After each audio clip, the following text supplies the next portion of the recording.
Dulu kan, iya kan, mager ya kan. Nah, Mamar kan juga pasti kan ada di saham juga, dan saat ini bekerja pasti gimana caranya apa ya, nyelipin waktu, betul kan ya? Betul, betul, Untuk betul, untuk betul. untuk untuk belajar. Sama saya dulu juga gitu. Apa misalkan kayak kalau saya tipikal yang early person dibandingkan dengan late person. Jadi artinya kalau pagi ya bangun ya, Hmm. dulu suka bangun jam 5. Nah, jam 5 itu otak udah teng gitu kan. Nah, jam Ya, 5 ya. kan belum waktunya buat berangkat kantor, ya kan?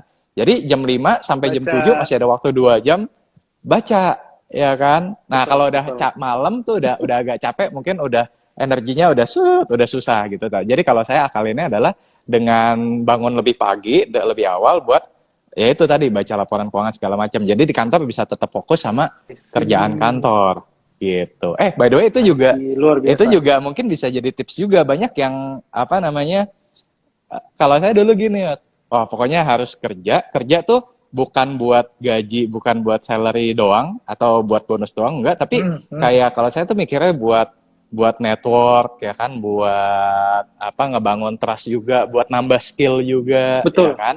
Jadi dengan kita do extra effort ya kan, mungkin atasan betul, kita betul, atau betul. HR gitu akan melihat kan, wah nih apa namanya outstanding banget nih apa karyawan ini gitu kan. Jadi akan ditambahin lagi bonusnya ya kan, ditambahin lagi mungkin ada kenaikan gaji. Itu kan jadi akan mempercepat kenaikan apa mencapai 300 kali gaji juga tadi ya. Betul ya, Wat ya. I see. Nah, oke, kita lanjut lagi ya. Nah, Ya, kalau ya. misalkan, nah ini ada yang tanya nih, berapa lama jangka waktunya untuk mencapai 300 kali gaji tadi dengan UMR misalkan 4,6 juta? Ada hitung-hitungannya nggak sih? Gini, kalau ini tergantung sih ya, mau berapa lamanya gitu ya, kok ya. Dan berapa Mm-mm, banyak gaji yang disisihkan gitu. Kemarin saya sempat mm-mm, bikin juga hitung-hitungannya. Kalau misalkan contohnya pakai BCA yang CAGR-nya 19% gitu misalkan. Itu kalau mau pakai apa sampai 20-30 kali 20-30% dari gajinya, itu butuh sekitar 10 sampai 12 tahun gitu kan. Nah, kalau oke, misalkan ternyata oke lah, cuman 10% oke lah. itu 10% Heeh, kan minimum banget ya rekomendasinya ya kok ya. Itu heeh, butuh 19 tahun gitu. Nah, terus ada iya, yang bilang gini, 10 oke. tahun, 19 tahun masih kelamaan lah. Aku pengen 5 tahun lagi gimana? Terus saya hitung kan. Ya kalau gitu bisa nggak nyisihin 90% dari gaji? Kan nggak mungkin juga ya kok ya. I see. Gitu kan. Jadi Iya, ya tetap harus mempertimbangkan iya, apa namanya kenyamanan hidup dengan gaji yang dimiliki dan porsi investasinya gitu kan ya. Jadi nggak semuanya terus betul. dikumpulin buat investasi gitu. Nggak bisa hidup jadinya Oh. kok. Tetap harus balance ya. Betul, betul. Tetap harus balance. Itu tadi yang 10 sampai 12 tahun itu tadi gimana asumsinya? Gajinya 4,6. 4,6. Terus kemudian disisihin 4,6 sekitar 30%-an lah ya. 30%-an sekitar dari 30 gajinya. persenan. Oke. Terus diinvestasikan ke Kemudian. instrumen yang kalau misalkan saham yang bisa sampai 19%-an. Ini saya ngitung kemarin BCA 15 tahun terakhir itu bisa 19%-an gitu. Tapi Oke, harus tetap oke. diinvestasikan terus rutin. Oke. Oke.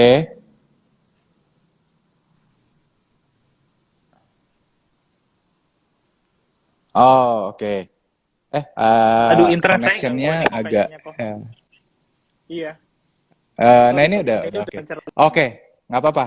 Berarti saya paham. Berarti maksudnya Mas Mamat gini teman-teman. Misalkan nih ada gajinya 4,6, katakanlah disisihkan 30%, 3 kali 4,6 mungkin sekitar 1,5 sampai 1,6 juta kurang lebih ya berarti ya. Ya, Ya sekitar betul sekitar betul. 1,6 jutaan. Kemudian 1,6 jutanya tadi diinvestasikan di entah itu di saham atau di instrumen yang katakanlah CAGR-nya 19% per tahun, ya kan? Tapi bukan hanya dari satu kali nabung doang, tapi apa namanya bertahap, ya kan? Tiap bulan Ya, nambah lagi, tiap bulan nambah lagi, tiap bulan nambah lagi gitu ya. Jadi misalkan sekarang 1,6, bulan depan 1,6 lagi, bulan depan 1,6 lagi. Terus kalau ada bonus mungkin bisa nambah 400 lagi menjadi 2 Nambah, juta betul, gitu kan ya. Ya, betul, itu betul. diinvestasikan di instrumen yang katakanlah tadi ambil contoh misalkan BCA returnnya 19% per tahun, ya kan. Nah, kalau ada dividen tuh dari BCA di reinvest lagi, ya. Nah, tapi mungkin kalau buat di saham teman-teman juga mungkin perlu namanya diversifikasi tuh. Jadi jangan hanya di satu saham BCA doang, Ya, tapi misalkan bisa ke beberapa saham, misalkan BCA, Telkom atau apa. Ini bukan rekomendasi ya, ini misalkan contoh aja gitu. ya, Jadi betul, betul, apa bukan namanya? rekomendasi.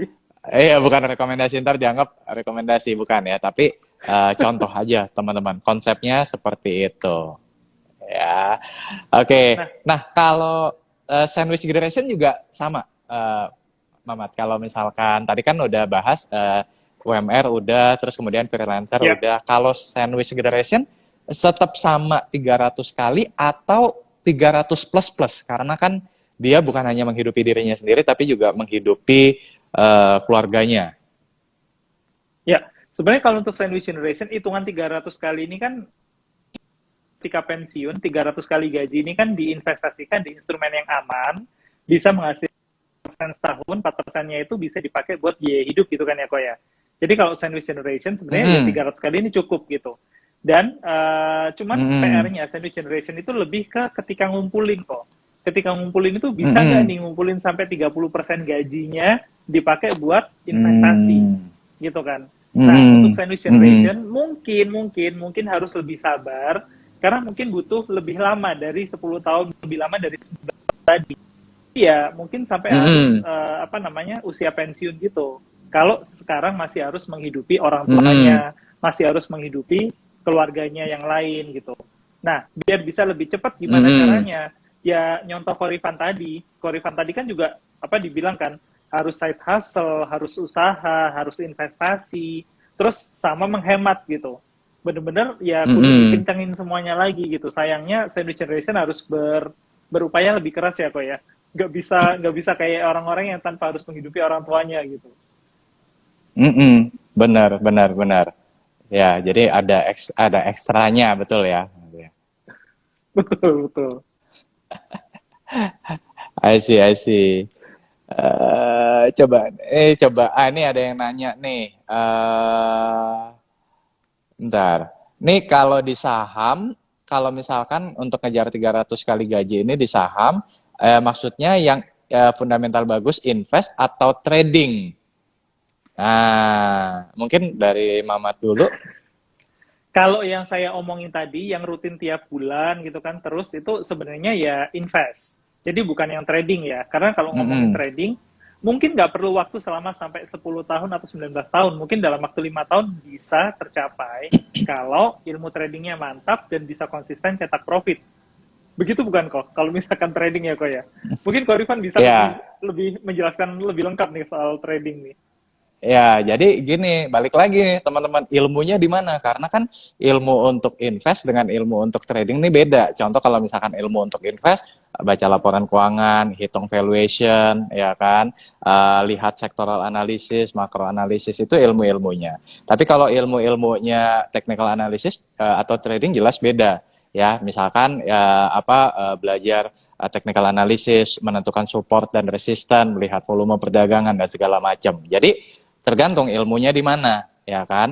Nah, Ya, kalau misalkan ditanya apakah trading bisa lebih cepat dibandingkan dengan investasi, jawabannya balik lagi ke tergantung orangnya. Ada betul. orang yang memang dia disiplin sekali dalam tradingnya, dia juga bisa mencurahkan banyak waktu di depan online trading di depan layar setiap harinya. Mungkin bisa tercapai lebih cepat. Ya, cuman pertanyaannya adalah apakah teman-teman punya Punya. waktunya, ya kan? Nah, kalau misalkan Hmm. nih, aduh, kalau saya punya bisnis nih, Korifan, atau saya punya kerjaan penuh waktu, ya kan? Pagi saya udah harus berangkat, kemudian susah deh cari waktu untuk ngelihat atau mengikuti perkembangan harga saham, ya, sepulangnya juga sore, ya kan? Ya, mungkin teman-teman nggak terlalu cocok di trading, ya kan? Jadi balik Ya, lagi nih, situasinya seperti apa, karena situasi tiap orang beda-beda. Kayak contoh, saya kan dulu awal di pasar saham itu kan juga berangkatnya dari trading, Mamat. Ya kan 2008, Oh, 2009 itu berangkatnya dari trading, ya kan. Tapi begitu masuk ke dunia kerja, ya kan, eh, nggak mudah untuk mencari waktu untuk bisa trading, ya kan. Dan ditambah lagi sempat jatuh juga waktu tahun-tahun tersebut, ya kan. Jadi saya ngerasa in my case saya kayaknya kurang cocok kalau untuk trading. Jadi saya lebih baik hmm, apa namanya di investing gitu. Nah, jadi I balik lagi nih, see. tergantung teman-teman punya capability-nya, punya ilmunya, punya waktunya atau enggak, itu lebih kemana gitu. Ya, Psikologisnya ya, juga ya. beda loh. Ya, psikologisnya juga Benar, beda, ya kan. Ada orang yang misalkan kayak, aduh, apa loss 5%-nya udah gemeteran. Nah, itu beda, ya kan. Kalau saya misalkan mau lagi floating loss 15%, 20%, tapi kan karena udah yakin nih sama saham yang saya pegang, ya, ya udah nggak takut gitu. Jadi betul, psikologisnya betul. juga beda, teman-teman. Beda Gitu banget ya. ya. Ini Benar, beda saya jadi banget. penasaran kok. Saya jadi penasaran kok. Mm-mm. Boleh boleh nanya lagi nggak kok? Ini kan Boleh. situasi kondisi lagi kayak gini, inflasi di mana-mana tinggi. Terus habis itu terakhir Nancy Pelosi datang ke Taiwan jadi Mm, tegang mm, banget tuh sama China kan. Nah, dengan mm, kondisi kayak gini, untuk teman-teman yang ngejar 300 kali gaji nih, invest di saham itu masih masih oke nggak ya kok ya? Oke. Nah, ini menarik nih. Kalau menurut saya gini, saya tetap gini, kalau kalau investor saham itu salah satu keuntungan menjadi investor saham adalah mindsetnya selalu positif.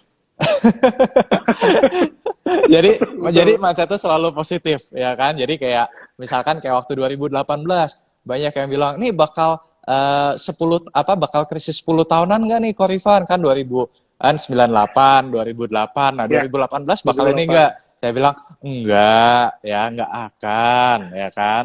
Terus lewat. 2019 juga sama.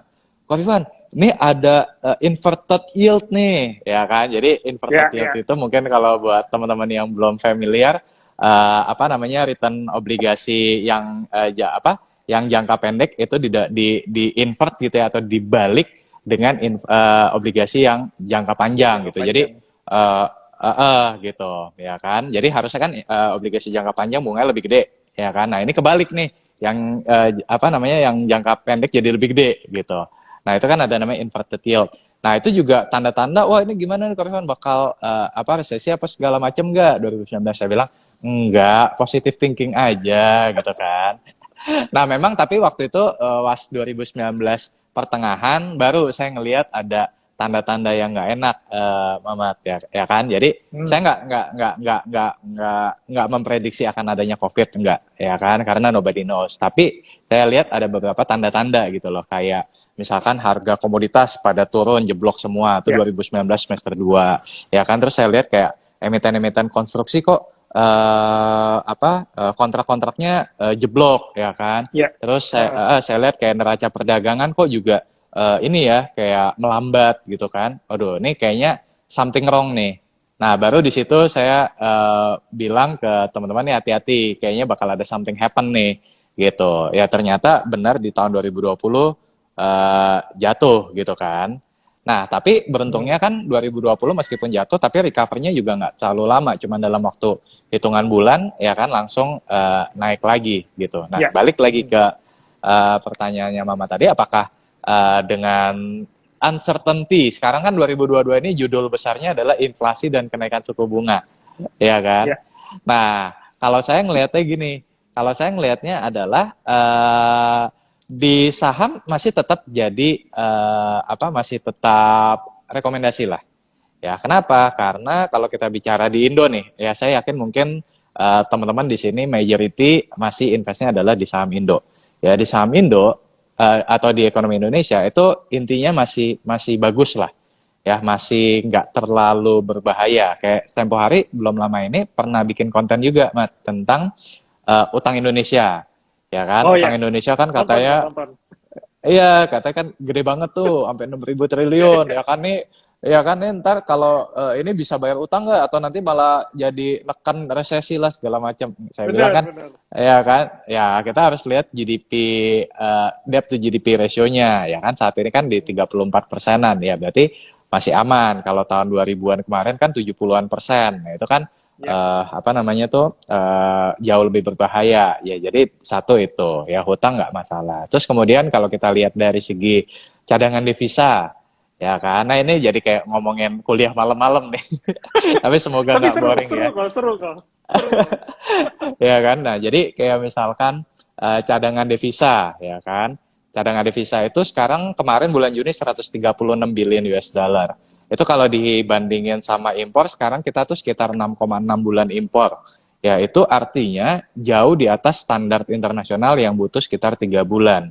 Jadi Ya, bisa dikatakan aman ya dari sisi cadangan devisa. Ya, kemudian dari sisi neraca perdagangan tadi balance of trade yang tahun 2018 lebih apa neraca perdagangan kita defisit 2020 sampai 2022 ini udah 26 bulan terakhir kita ya, surplus ya kan surplus dan terus. volumenya juga meningkat gitu. Jadi surplus terus. Jadi uh, apa namanya apa yang terjadi di US recession segala macam ya belum tentu akan mempengaruhi di Indonesia karena ekonomi kita masih masih cukup kuat lah gitu. Jadi saya rasa kalau buat saham ya masih aman.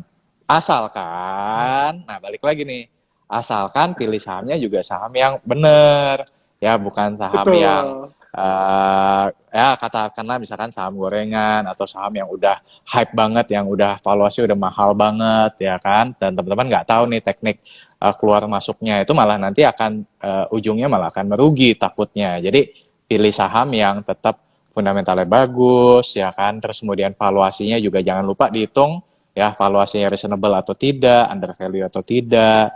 Nah, apa namanya sepanjang kita invest di saham-saham yang memang perusahaannya bagus, kinerjanya bertumbuh dan valuasinya masih oke, nggak ada masalah gitu kalau menurut Betul.